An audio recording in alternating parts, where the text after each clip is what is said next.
পবিত্র ১০ মহরম পবিত্র আশুরা উপলক্ষে ব্রাহ্মণবাড়িয়ার নাসিরনগর উপজেলার খানধুরা গ্রামে বিভিন্ন স্থানে তাজিয়া মিছিল ও জারি অনুষ্ঠিত হয়েছে।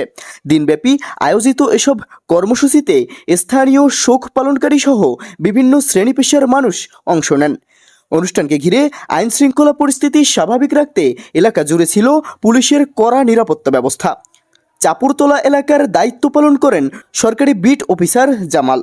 তিনি জানান, জনগণের নিরাপত্তা নিশ্চিত করা এবং শান্তিপূর্ণ পরিবেশ বজায় রাখতেই পুলিশ সতর্ক অবস্থানে রয়েছে।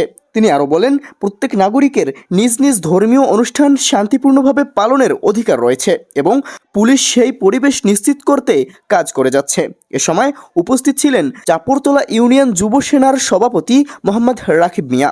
তিনি বলেন, কারবালার শোকাবহ ঘটনা ইসলামের ইতিহাসে অত্যন্ত তাৎপর্যপূর্ণ। নবী করিম সাল্লাল্লাহু আলাইহি সাল্লামের দৌহিত্র হোসাইন ইবনে আলী রাদিয়াল্লাহু তাআলা আনহু ও তার পরিবারের সদস্যদের আত্মত্যাগ স্মরণে তারা রোজা রেখেছেন এবং তাজিয়া মিছিল দেখতে শত শত নারী পুরুষ জমায়েত হয়েছেন।